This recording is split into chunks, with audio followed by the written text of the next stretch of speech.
네, 할렐루야. 주 이름을 찬양합니다. 여러분 만나서 너무 반갑습니다. 여러분 사랑합니다. 우리 옆에 있는 분에게 박수 치시려면 치세요. 네.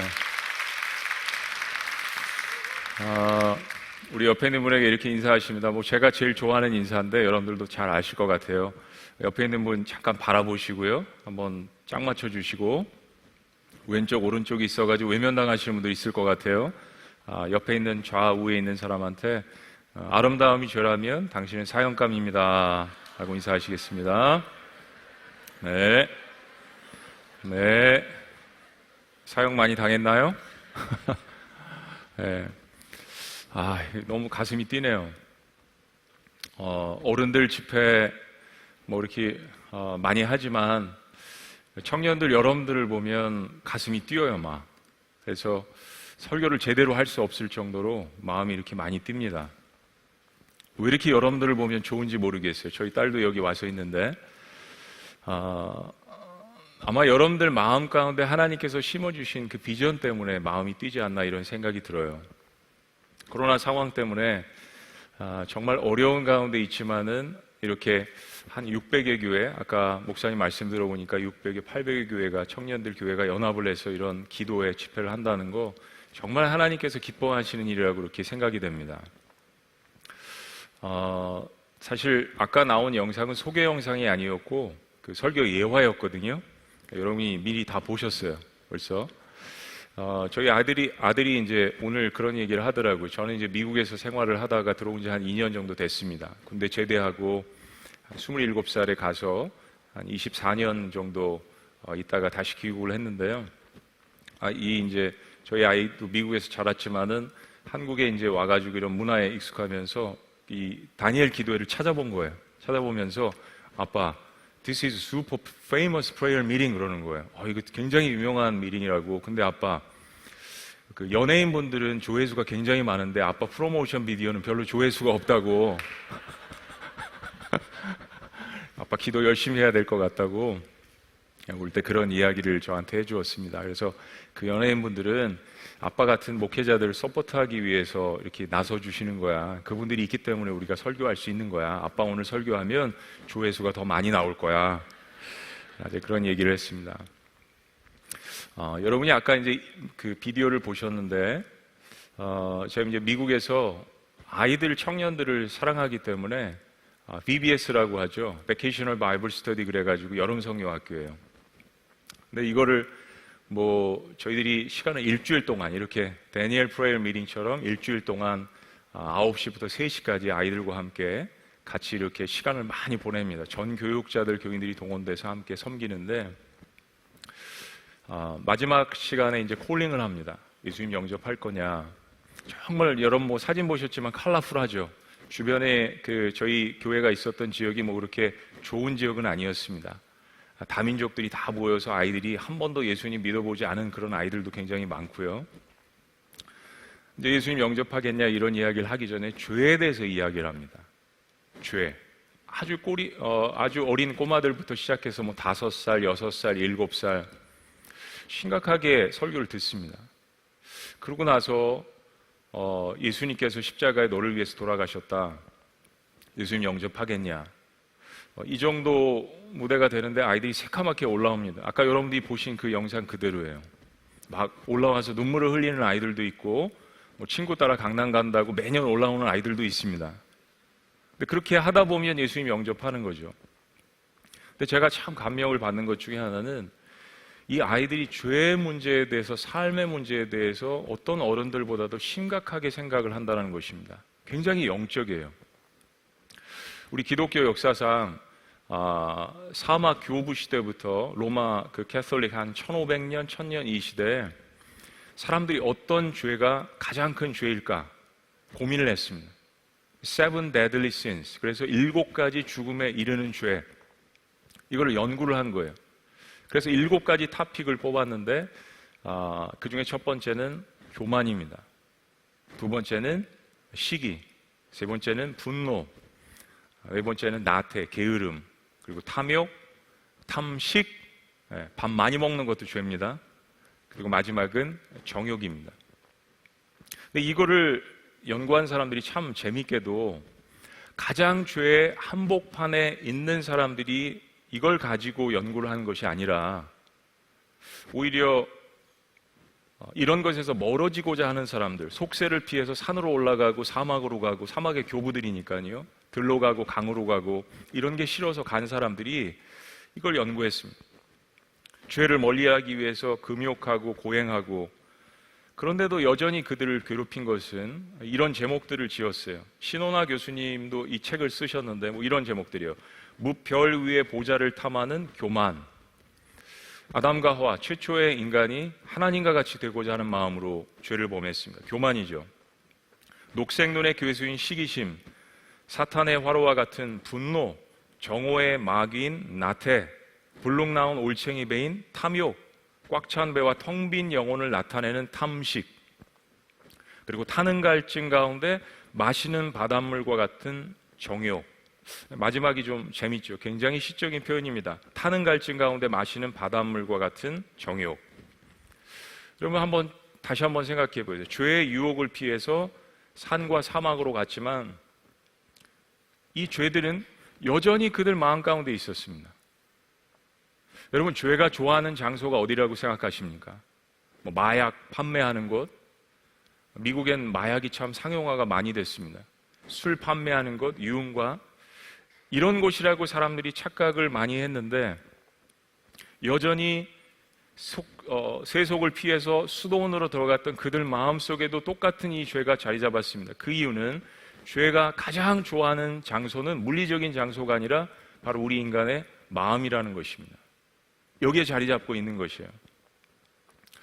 그렇다면 왜 인간의 마음에서는 이 죄가 마르지 않는 샘처럼 계속해서 이렇게 흘러나오는 것일까요? 예수님과 이제 제자들과 바리새인들 간의 논쟁이 벌어졌습니다. 그때 예수님께서 음식에 대해서 이런 이야기를 하셨어요. 입으로 들어가는 것이 더러운 것이 아니라 뭐라고요? 입으로 나오는 것이 더러운 것이다. 우리의 마음 가운데 그러한 지금 이야기한 죄들이 있다라는 거죠. 파스칼의 명언처럼 인간은 이 세상에 어떤 것으로도 채워지지 않는 공허함이 있습니다. 공허함. 이 공허함은 사실은 정체성의 문제입니다. 사실 여러분들식의 정체성의 어려움을 많이 겪지 않습니까?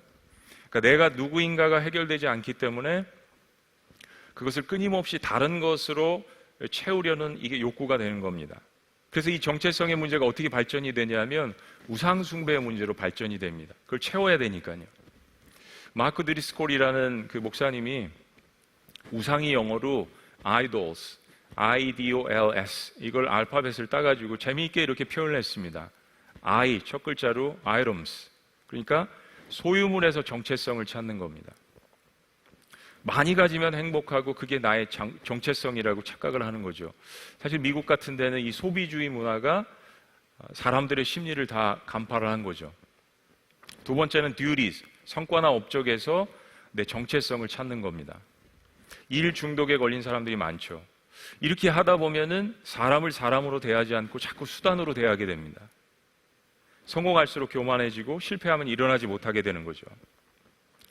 업적이 자신의 정체성이고 이게 예배의 대상이 되어버리는 겁니다. 세 번째는 others, 사람에게서 정체성을 찾는 겁니다. 하나님은 아담과 하와를 창조하시고 하나님과 같이 관계하셨습니다. 관계성은 너무 좋은 거죠. 그런데 관계성이 지나치다 보면 어떻게 돼요? 사람을 두려워하게 되고 하나님의 자리에 사람을 대신하게 됩니다. 관계성에 중독된 사람들도 굉장히 많아요. 특히 요즘 시대 같은 경우에는 또래 압력, 피어 프레셔가 굉장히 심합니다. 그래서 서로가 서로를 왕따시키고 서로가 서로를 미워하고 시기하고 질투하고 그룹을 만들고, 네 번째는 longings, 이건 바라는 겁니다. 소망이 뭐가 잘못됐습니까? 소망하고 바라는 것은 좋은 것입니다. 성경에서도 분명히 소망에 대해서 이야기를 합니다. 그런데 이거 역시 우상숭배가 되면 현실 도피자가 됩니다. 유진 피러슨이 그런 책을 썼고 번역을 한국말로 참 잘했는데요. 기독교인의 영성이라는 것은 현실의 뿌리를 박은 겁니다. 우리는 천국이 오는 것을 바라보면서도 이 현실을 치열하게 살아가는 사람들이에요. 그러나 바라는 것이 곧 나의 정체성이 된다면 현실 도피자가 되는 것이죠. 그러니까 성공하고 잘 되면 괜찮은데, 기도의 제목들이 잘 응답되면 괜찮은데, 그러지 않았을 때는 일어나지 못하는 어려움이 있습니다. 자, 마지막이 뭐냐면 idols, sufferings, 바로 상처입니다. 상처에서 자기 정체성을 찾으려고 하는 것입니다. 여러분, 이거 생각해 보셨어요? 세상에 사는 모든 사람들은 사실은 상처를 받습니다. 상처를 주고받습니다. 그래서 정서적으로 건강한 사람이 되려면 상처가 치유되어야 되죠.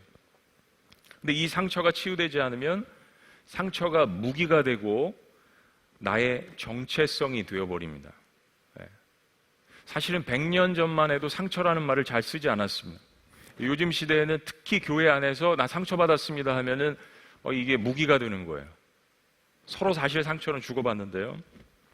여러분 생각해 보세요. 암이나 교통사고나, 제가 목회했던 지역에서는 전쟁에 참여하셨던 분들이 많습니다. 전쟁 참여하다가 전우들이 팔다리가 잘려나가고 이런 장면을 보면서 그게 트라우마되고 평생 상처가 되신 분들, 배우자의 폭행이나 이혼이나 파산 선고 같은 정말 끔찍한 일이지만 이게 나의 정체성 자체가 되면 안 됩니다. 여러분, 이 문장을 한번 생각해 보세요. 나의 인생의 최악의 날을 나의 정체성으로 삼으면 안 됩니다. 이거 어둠의 영이 얼마나 우리에게 노리는지 모르겠어요. 내가 그게 싫지만 그걸 나의 무기로 삼아버리는 순간들이 있습니다. 여러분, 자기 연민과 그리스도인의 성경적인 건강한 자기 사랑은 엄연히 다른 것입니다. 이 두 가지를 여러분 삶 가운데서 구분하셔야 됩니다.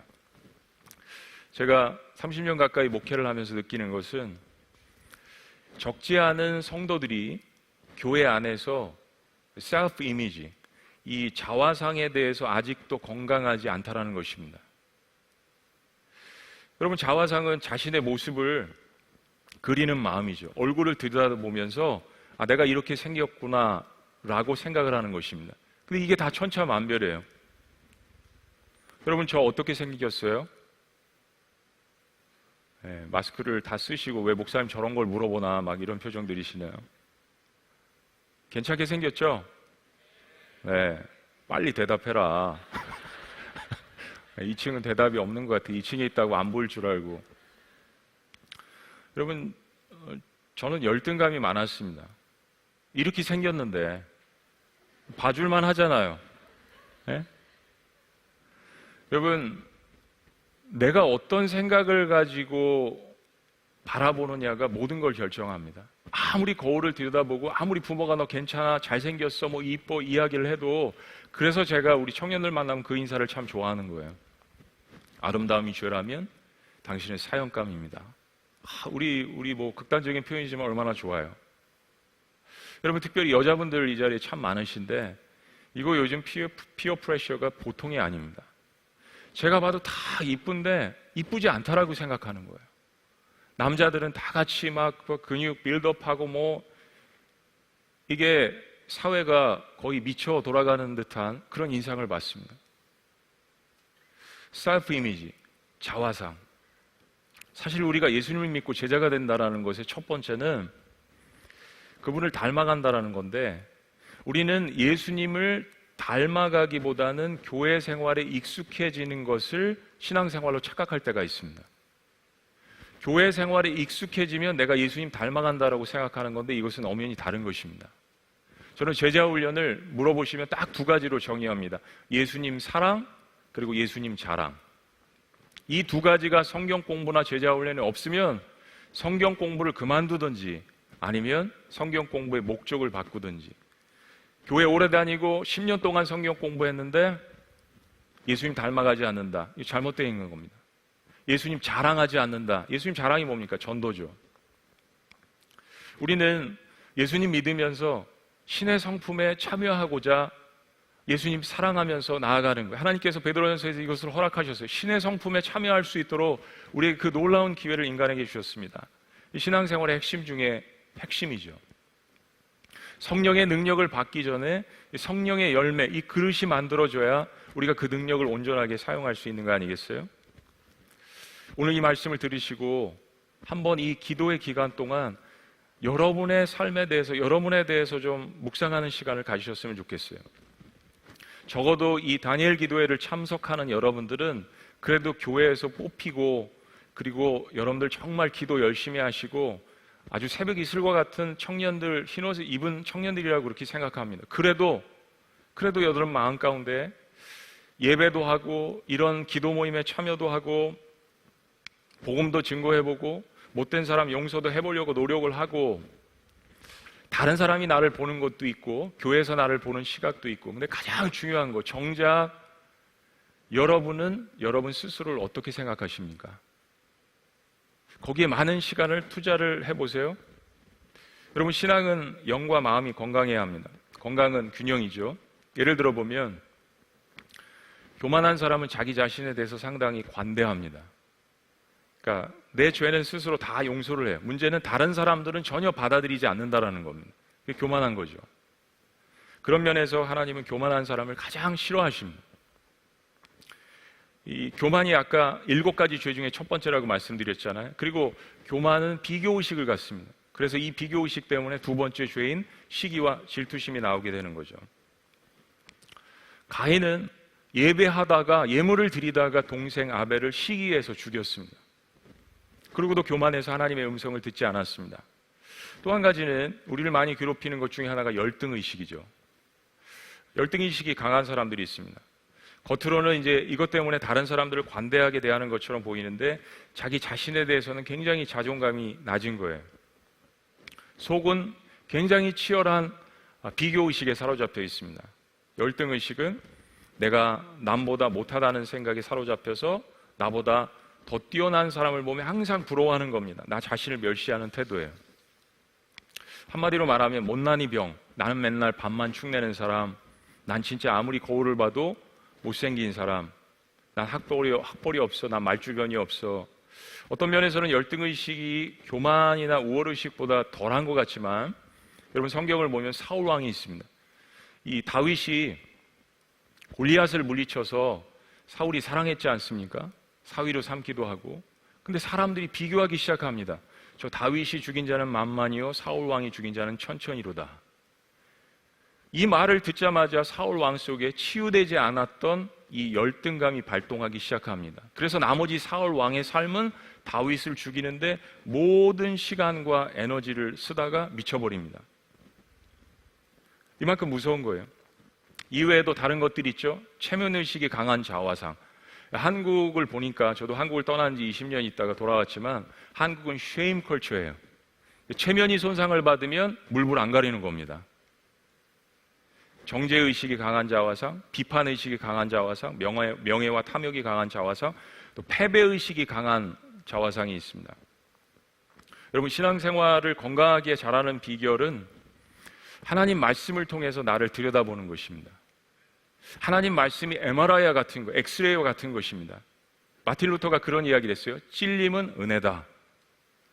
사실 우리가 위로받는 게 필요하잖아요. 격려받는 것이 필요합니다. 그런데 이것도 중독될 수 있어요. 사실 하나님의 말씀이라는 것은 우리를 찌릅니다. 히브리서 말씀처럼 하나님의 말씀은 좌우에 날이선 양 검과 같아서 우리의 영과 혼과 골수를 찔러 쪼개기까지. 우리가 병들었다면 하나님께서 어떤 부분이 병들었는지, 어떤 부분이 무너졌는지 그런 것들을 하나님께서 보여주십니다. 그리고 하나님께서 그것을 보여주실 때 하나님, 제가 이 부분이 아픕니다. 하나님 다 아시죠. 그럼에도 불구하고 하나님 앞에 솔직하게 고백하는 거예요. 하나님, 제가 이런 부분이 참 아픕니다. 이런 부분이 망가져 있는 것 같아요. 하나님, 아픈 거 보여주셔서 고맙습니다. 다윗은 그런 기도를 시편에서 많이 했습니다. Oh God, search my heart. 하나님, 저도 제 자신을 잘 모르겠으니까 제 마음을 좀 살펴봐 주세요. 이거 정말 지혜로운 기도입니다. 하나님, 저 살고 싶어요. 하나님, 고쳐주세요. 이런 고백이요. 여러분, 사실 우리의 모든 상처는 사람과 환경으로부터 생겨나는 거죠. 가장 먼저 상처를 받은 장소는 가정입니다. 가장 가까운 사람들에게 상처를 받는 거죠. 저는 이 상처를 데미지라고 이야기하고 싶습니다. 손상. 에덴 동산에서 비롯된 거죠.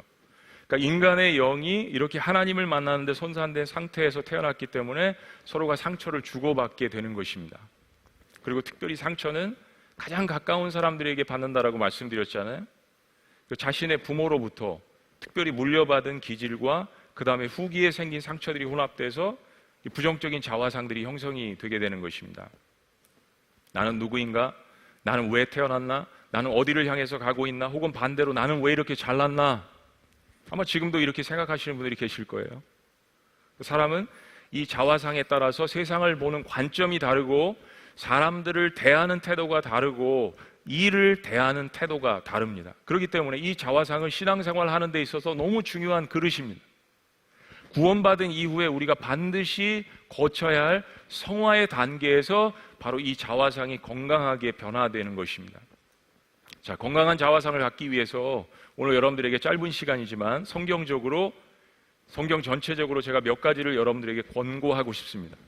이 성경적인 사실을 인정할 준비를 하고 이것을 믿음으로 여러분들 받아들이시기를 주의 이름으로 축복합니다. 자, 첫 번째, 나는 하나님의 형상으로 지음을 받은 존재입니다. 네, 역시 반응이 별로인 것 같아서 한번 따라해 보겠습니다. 나는 하나님의 형상대로 지음을 받은 존재입니다. 자, 창세기 1장 26절 말씀 다 같이 한번 읽어보시죠. 창세기 1장 26절 하나님이 이르시되 다 같이 시작.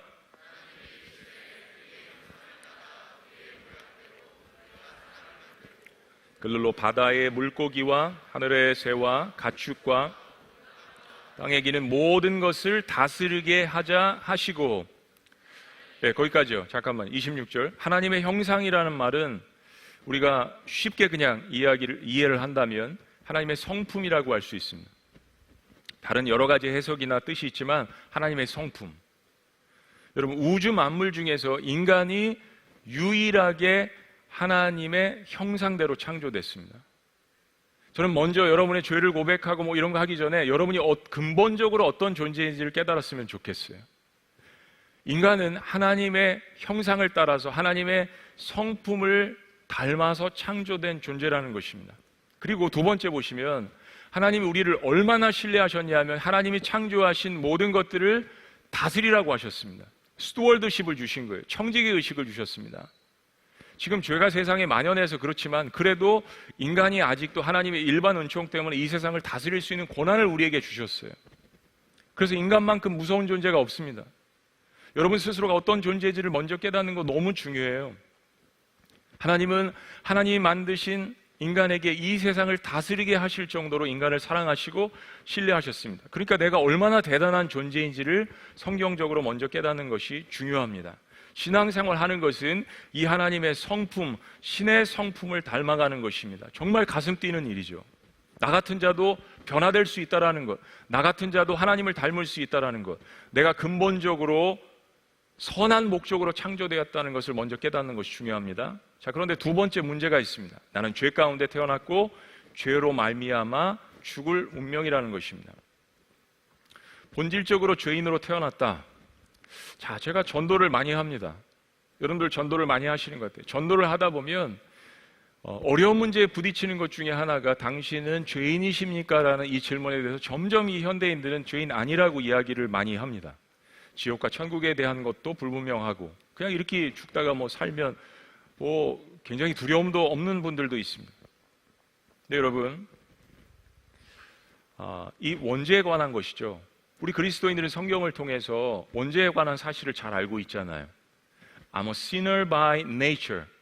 본질적으로 근본적으로 내가 죄인으로 태어났다는 것을 신앙생활하면서 깨닫고 아니면 처음에 하나님의 감동에 의해서 우리가 깨닫습니다. 근데 전도를 하다 보면 사람들은 모르잖아요.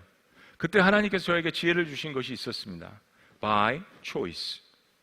선택의 상황이 오면 사람들은, 거의 대부분의 사람들은, 그리고 완벽한 사람이 없잖아요. 선택에 의해서 죄를 짓는 순간이 어떤 통계학자는 90% 이상이라고 이야기합니다. 선한 것을 선택하는 것은 10%밖에 되지 않는다는 이야기예요. 그 10%를 택하는 사람도 어느 순간에는 실수하고 넘어지고 죄를 선택한다는 것입니다. 근본적으로 우리가 아담의 원죄를 부인했을 때, 그런 사람들에게 다가갈 때 by choice, you are sinner by choice. 선택적으로 죄인이 아닙니까? 성경은, 로마서는 이렇게 이야기합니다.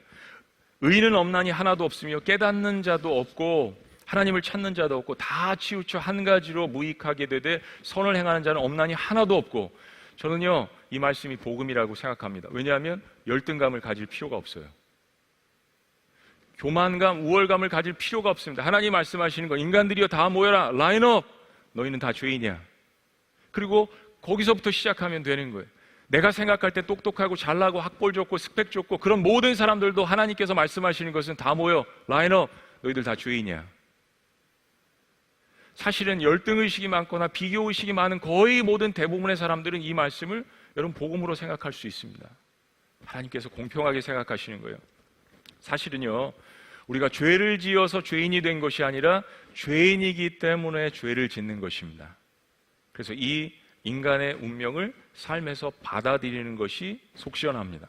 자, 세 번째, 하나님은 나를 죄 가운데 버려두지 않으시고 대안을 제시하셨습니다.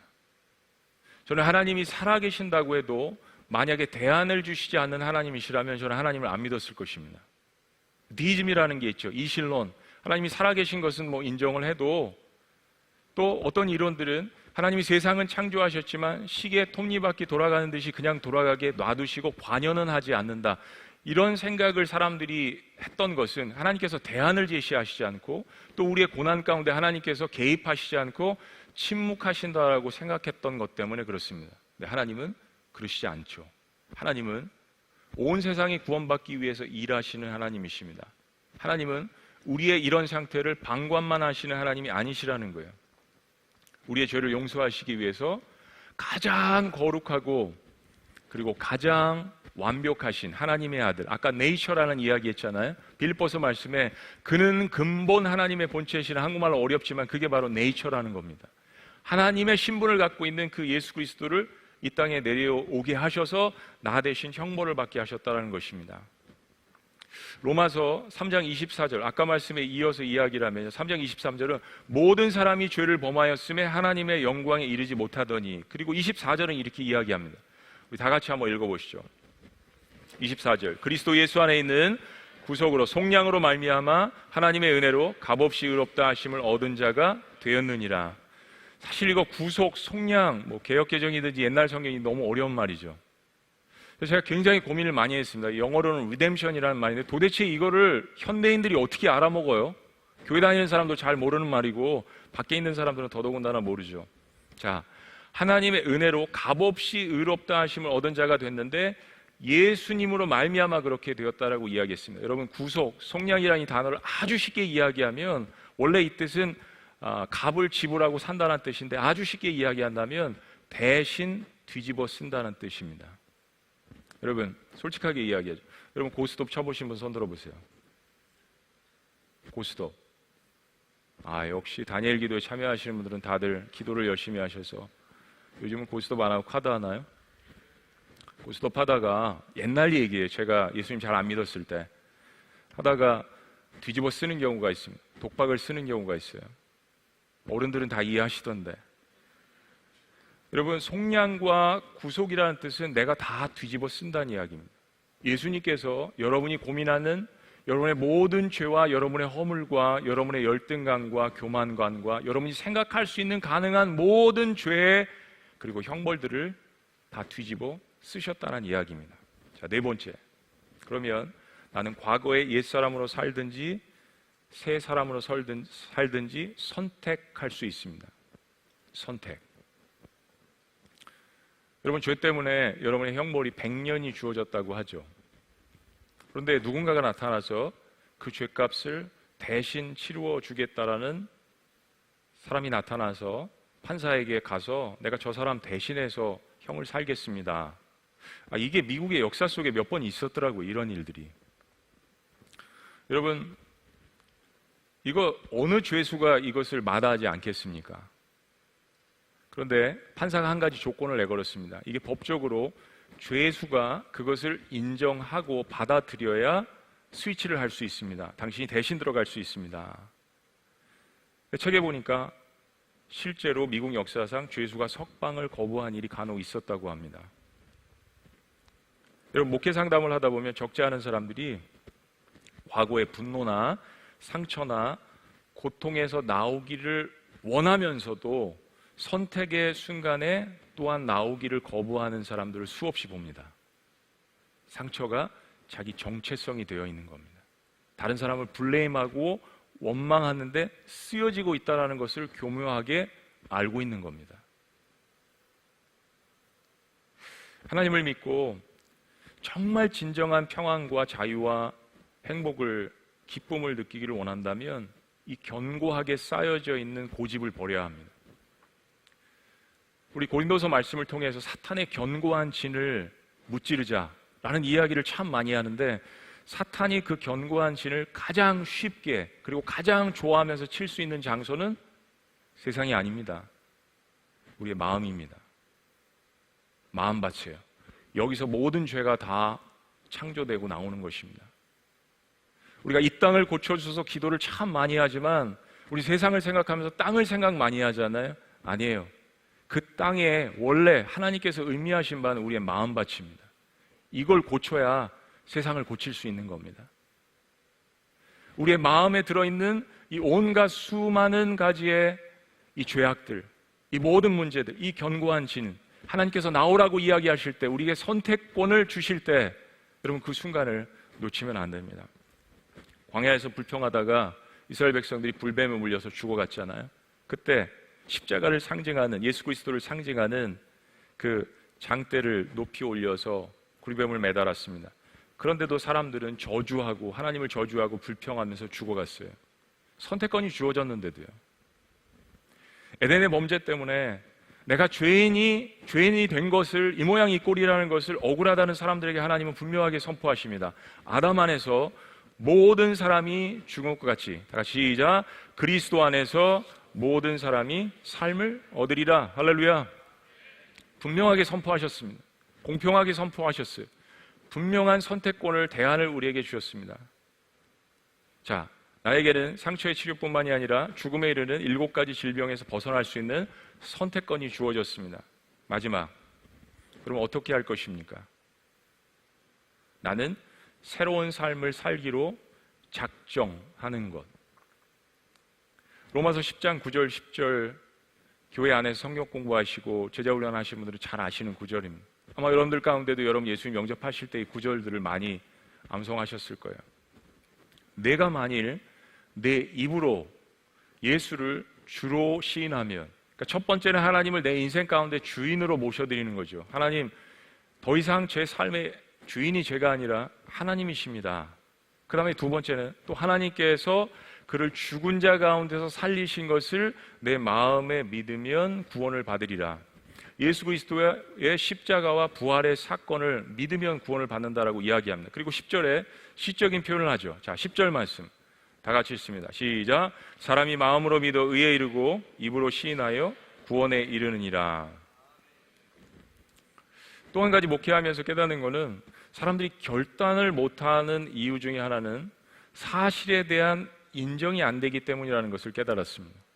사실에 대한 인정, 억셉트하는 거. 말로도 안 하는 사람이 많지만, 말로는 죄인임을 인정해도 마음속 깊은 곳에 진짜 내가 죄인이구나, 진짜 내가 형편없는 사람이구나, 성경적인 관점에서 봤을 때요, 그런 통곡과 애타는 회개가 있지 않으면, 형식적인 결단을 하면 계속 다시 숲으로 돌아가는 그런 결과를 가져오게 됩니다. 인생 가운데 한 번은 깊숙하게 자신의 삶을 완전히 하나님 앞에 바치면서, 하나님, 저의 삶을 리서치해 주세요. 그리고 하나님, MRI 찍듯이 저의 삶을 구석구석 들여다봐 주시고, 저의 삶 가운데 모난 부분, 죄가 있는 부분, 허물이 있는 부분, 모든 부분들을 하나님께서 좀 설치해 주세요. 돌아봐 주세요. 아까 말씀드린 7가지의 죄들, 그리고 그 외에 있는 여러 가지 우리의 삶의 정신적인 이런 질병들, 지나치게 이기적이고 자기중심적인 사람이나, 자기 자신이 미워서 스스로 학대하는 사람이나, 사실 열등감이나 우울증이나 조증이나 우울증이나 우월감이나 일그러진 모든 자화상의 실체가 뭐냐면, 다 자기 자신의 존재를 받아들이지 못하는 마음입니다. 그 모든 공통점이 그렇습니다. 한 가지예요. 자기를 받아들이지 못하는 거예요. 여러분, 자기 스스로를 받아들이십니까?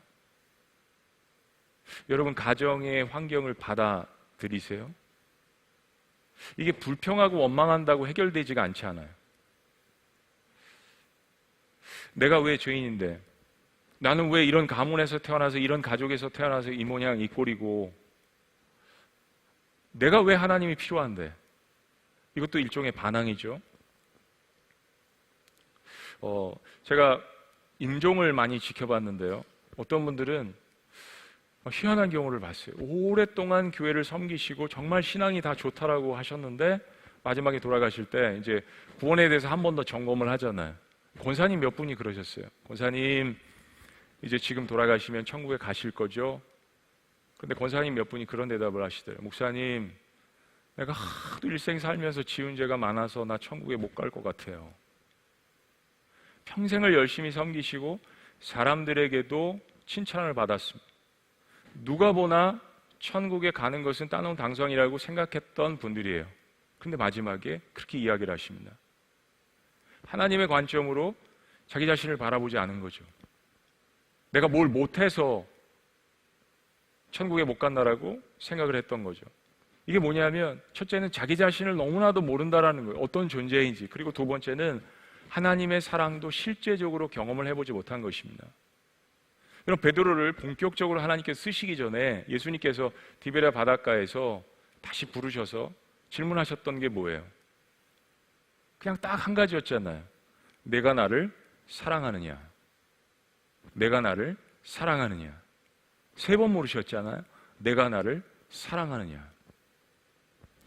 저는 만약에 세 번 설교할 기회가 주어진다면 첫째는 상처 회복, 구원의 확신, 성화에 대한 것, 그리고 마지막에 사명을 이야기하고 싶었어요.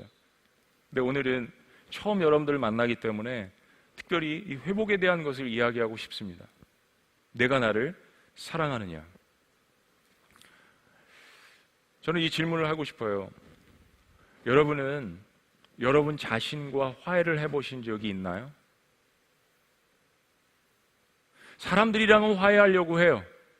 근데 문제가 잘 안 풀리죠. 그런데 정작 여러분 자신과는 화해를 해보신 적이 있나요?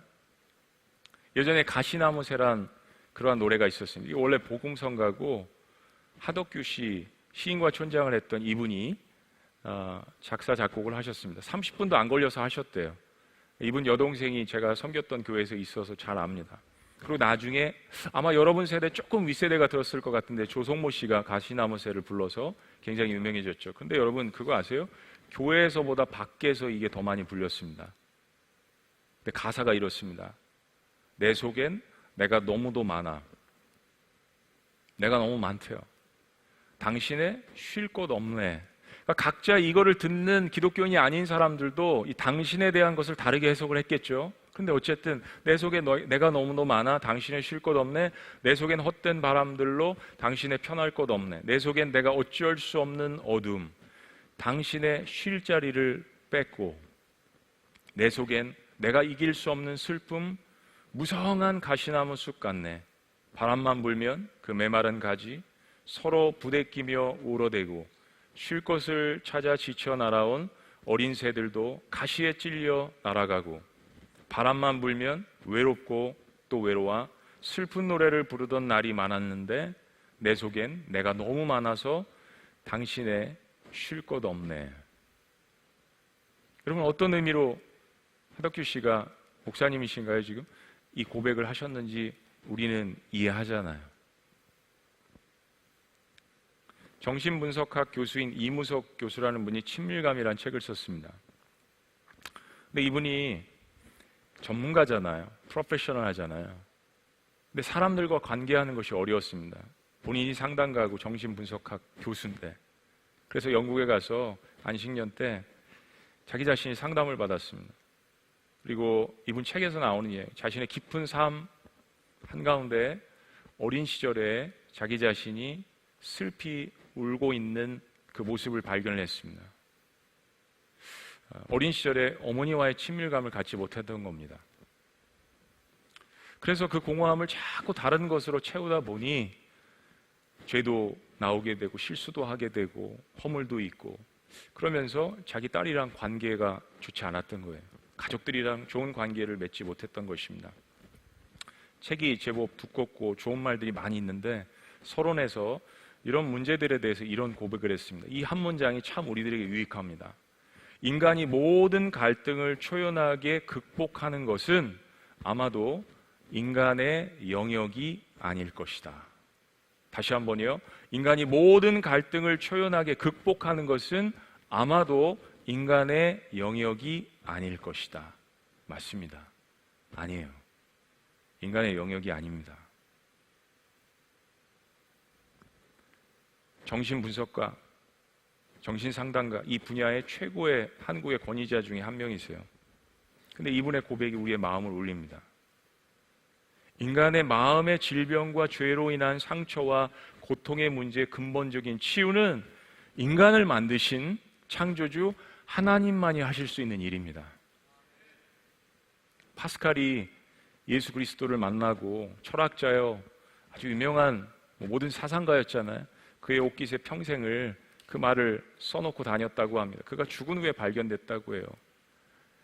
하나님께서 한 공간을 만드셨는데 이건 어떤 것으로 채워질 수 없고 오직 하나님 예수 그리스도만 채워질 수 있다라는 거예요. 이게 어디 파스칼만의 고백이겠습니까? 사람이 자기 스스로를 진정으로 사랑하고 받아들일 수 있는 유일한 방법은 오직 나를 만드신 그 하나님의 사랑의 눈으로 나를 바라볼 때만 가능한 겁니다. 사실요, 모든 인간은 자기 스스로를 사랑하지 않습니다.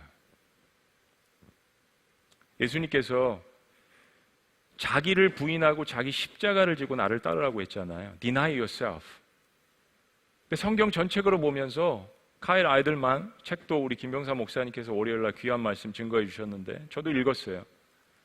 여러분, 자기 스스로를 부인함과 동시에 주님께서 또한 우리 스스로를 사랑하게 만드십니다. 사랑이 회복되게 하세요. 내가 나를 사랑하느냐. 우리를 온전하게 하나님 앞에서 부인한다는 뜻이 무엇인지 단순히 지식적인 차원이 아니라 사랑의 관계 속에서 하나님께서 우리를 어떻게 억셉트 하시고 어떻게 받아들여 주셨고 우리를 어떻게 안아주셨는지 우리를 알아야 돼요. 그래서 정말로 예수님을 만난 사람은 자기 스스로와도 화해해야 합니다. 다른 사람들이랑 화해하려고 여러분 에너지를 쓰고 돈을 쓰고 시간을 낭비하고 엄청나게 피어 프레셔 때문에 그렇게 하잖아요. 자기 자신과 화해하셨어요? 예수님은 나와 화해하고자 어떻게 하셨는데요? 과거에 나의 모습을 놓아주셔야 합니다. 그게 자기 부정이에요. Deny yourself. 그동안 진정으로 정말 예수님 모르고 살았노라고 수고했다라고 여러분 자신을 좀 다독거려 주셨으면 좋겠어요. 하나님 안에서. 이게 심리학도 아니고요, 사이콜로지도 아니고요, 세상적인 관점이 아니라 그리스도 안에서. 왜냐하면 나의 존재감의 무게라는 것은 세상을 창조하신 하나님 아들의 목숨값입니다. 오늘 이거 하나만 기억해도 여러분은 절망에서 다시 일어날 수 있는 새벽 이슬과 같은 하나님이 세우신 청년들입니다. 뭐라도 씹어먹을 수 있는 나이잖아요. 나를 좀 존귀하게 여기셨으면 좋겠어요. 예수님이 나를 안아주시는 그림 하나를 봅니다. 예수님이 나를 안아주시는 그림. 십자가에 돌아가신 그 예수님께서 뭐 때문에 돌아가셨는데요? 여러분, 오늘 이런 결정을 하셨으면 좋겠어요. 나를 함부로 다루지 말고, 나에 대해서 함부로 이야기하지 않고, 함부로 행동하고 함부로 결정하지 않겠다라고 결정하세요. 왜냐하면 예수님께서 내 안에 계시잖아요. 자, 오늘 본문 말씀입니다. 여기까지가 서론입니다. 고린도후서 5장 17절 이미 다 설명드렸어요. 17절 말씀 다 같이 읽습니다. 다 같이 시작. 그런즉 누구든지 그리스도 안에 있으면 새로운 피조물이라 이전 것은 지나갔으니 보라 새 것이 되었도다. Therefore if anyone is in Christ. 저는 이 말이 참 중요해요. 여러분 뭐 다 영어 아시니까 anyone. 누구든지 whoever believes in him. 요한복음 3장 16절도 여러분 성경에 누구든지라는 말이 신약에 굉장히 많이 등장합니다. 누구든지 헬라인이나 유대인이나 자유자나 종이나 남자나 여자나 누구든지 차별치 아니하시는 그 하나님의 은혜가 if anyone is in Christ 예수 그리스도 안에 있기만 하면 He's a new creation. 새로운 피조물이라고 선포하십니다. The old has gone. 옛 것은 지나갔다. 버려라. 생각지 말아라. 나도 그 죄를 생각지 아니하겠다라고 선포하십니다. The new has come. 새로운 것이 오셨다라고 하나님께서, 나를 만드신 아버지께서 선포해 주시잖아요. 근데 하나님이 그 죄와 허물을 버리라고 이야기하시는데, 내가 회개하고 하나님 앞에 가져갔다면 그것을 다시 생각할 필요가 없는 거잖아요. 상처가 여러분의 정체성이 되면 안 됩니다. 그것이 여러분 인생 가운데 먼저 첫 번째로 크게 해결이 돼야 합니다. 그리고 두 번째로 우리에게 사명을 주십니다. 18절 말씀 다 같이 읽습니다. 시작. 모든 것이 하나님께로부터 났으며 그가 그리스도로 말미암아 우리를 자기와 화목하게 하시고 또 우리에게 화목하게 하는 직분을 주셨으니. 그렇습니다. 하나님께서 우리를 회복시키시고 그 다음에 우리에게 주신 가장 큰 사명, 바로 화목하게 하는 직분입니다. 피스메이커의 역할을 주십니다. 19절 말씀도 마찬가지입니다. 다 같이 읽으십니다. 시작. 곧 하나님께서 그리스도 안에 계시사 세상을 자기와 화목하게 하시며 그들의 죄를 그들에게 돌리지 아니하시고 화목하게 하는 말씀을 우리에게 부탁하셨느니라. 한번 따라해 보시죠. 우리 영어 한마디 하죠.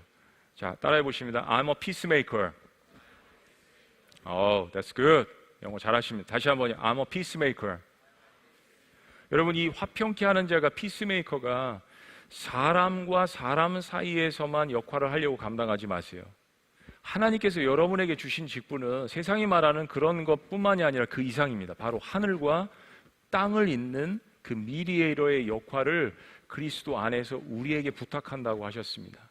여러분, 이거 얼마나 엄청난 사명입니까? 하나님이 우리에게 부탁을 하셨다고 했어요. 여러분들은 그 사명을 감당할 수 있는 하나님이 세우신 피스메이커입니다.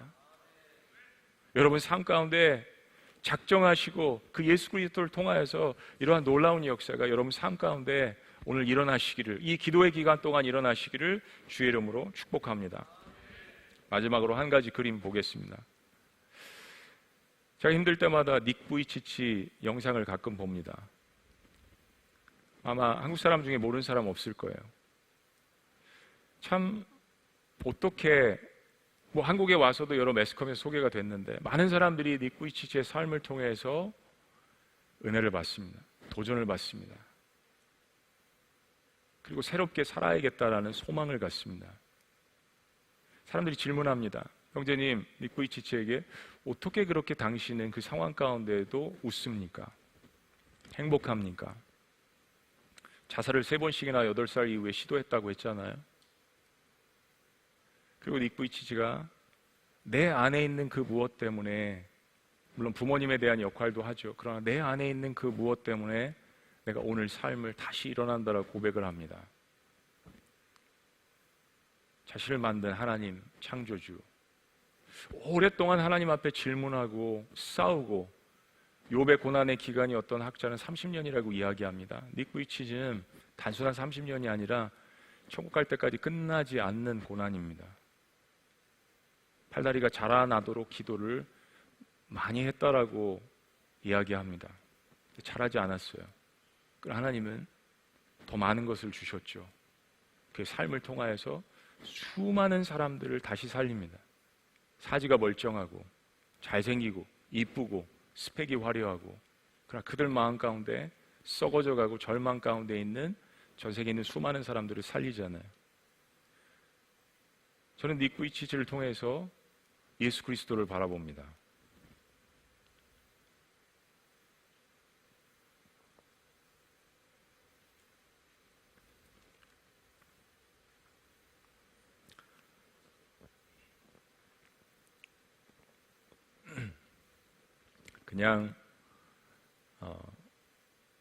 그냥 그런 고난이 아니라 이 세상에 있는 모든 죄를 다 짊어지고 가시는 그 하나님의 어린 양.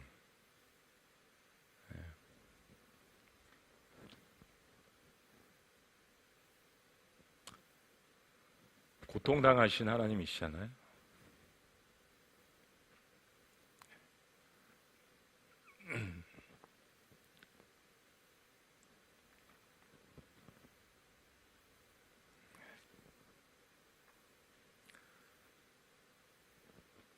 그리고 이렇게 선포하십니다.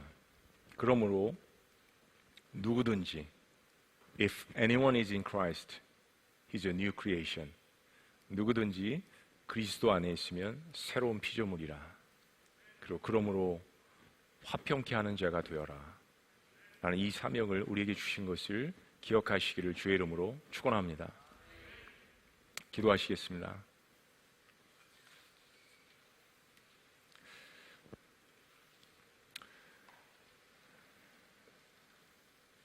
오늘 여러분 가운데서 두 가지만 기도하고 우리 목사님 나오셔서 같이 찬양하고 기도할 것인데요.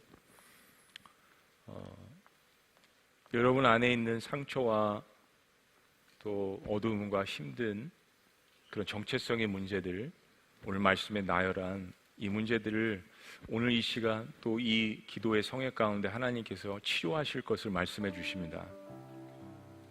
여러분 한번 오른손을 여러분 가슴에 대고 여러분 스스로를 하나님 앞에 재원신이든 하나님 저를 다시 한번 붙들어 주시고 치료하여 주옵소서. 저의 삶을 하나님 완전히 만져주시고 오늘 이 시간 이 다니엘 청년 기도회를 통하여서 영과 육을 만져주시고 특별히 심령 깊숙이 하나님께서 만져주시는 놀라운 역사가 있게 하여 주옵소서. 여러분 가운데에서 그러한 기도를 받기를 원하시는 분들, 하나님께서 엘리야를 어루만지듯이 오늘 하나님께서 여러분의 마음과 영과 삶을 만지시기를 원하시는 분들은 우리 자리에서 일어나시면 하나님께서 여러분들을 위해서 기도해 주실 것입니다. 감사합니다. 감사합니다. 감사합니다. 네. 감사합니다. 제가 잠시 기도합니다. 살아계신 하나님, 우리의 목숨값이 하나님의 아들 예수 그리스도의 목숨값인 것을 이 시간 우리에게 말씀해 주신 것 너무나도 감사합니다. 내 사랑하는 아들아, 내 사랑하는 딸아, 내가 너를 위해서 내 아들에게 너의 모든 고난과 고통과 피눈물과 모든 죄와 허물을 대신 뒤집어 쓰게 했으니 너는 내 아들 그리스도 안에 있으면 새로운 피조물이라고 말씀하시는 이 하나님의 명령에, 이 하나님의 치유하심에 순복하는 우리의 영혼들이 될 수 있도록 주님께서 축복하여 주시옵소서. 주의 성령께서 이번 기도회를 통하여서 만져 주시옵소서. 두 번째로 여러분들에게 질문합니다. 내가 여전히 부족하고 힘들지만 wounded healer, 상처 입은 치유자로서 이 내 삶 가운데 있었던 이 어려움들을 통하여서 다른 사람들을 치유하고 하늘과 땅을 잇는 그 역할을, 피스메이커 역할을 하나님 제가 부족하지만 하겠습니다. 우리 하시는 분들도 우리 자리에서 일어나 주셨으면 좋겠습니다. 이미 일어나셨다가 두 번째 일어날 기회가 없으신 분들은 오른손을 다 같이 드십니다. 하나님, 제가 그 피스메이커의 역할을 감당하겠습니다. 부족하지만 여전히 제 삶에 죄가 있고 여전히 제 삶에 허물도 있고 여전히 부족하지만 하나님 저를 사용해 주시겠습니까? 제가 갖고 있는 이 아픔과 고난과 고통과 어려움의 모든 문제들을 통하여서 오히려 십자가에 돌아가셨던 예수 그리스도의 그 부활의 능력을 통하여서 세상을 치유하며 피스메이커의 역할을 감당하는 그리스도 안에서 쓰임받는 하나님의 백성들이 될 수 있도록 역사하여 주시옵소서. 성령의 기름 부으심이 임할 수 있도록 인도하여 주시옵소서. 누구든지 그리스도 안에 있으면 새로운 피조물이라. 우리 다 같이 주여 한번 외치시며 주님 앞에 기도합니다. 주여, 아버지, 그리스도 안에서 아버지 화해하는 자가 될 수 있도록 인도하여 주시옵소서. 그리스도 안에서 하나님과 다른 사람들을 화해시킬 수 있는 자가 될 수 있도록 주여 인도하여 주시옵소서. 아버지, 주의 청년들을 회복시키시며 주의 청년들의 마음의 상처를 통하여서 오히려 더욱더 크게 일하실 수 있는 그 하나님의 권능을 믿을 수 있도록 인도하여 주시옵소서. 누구든지 그리스도 안에 있으면 새로운 피조물이라. 이전 것은 지나갔으니 보라 새 것이 되었도다. 하나님, 한국 선교와 세계 선교의 마중물이 될 수 있는 하나님이 일으키시는 다니엘 같은 청년들이 될 수 있도록 아버지 이 세대를 사용하여 주시옵소서. 아버지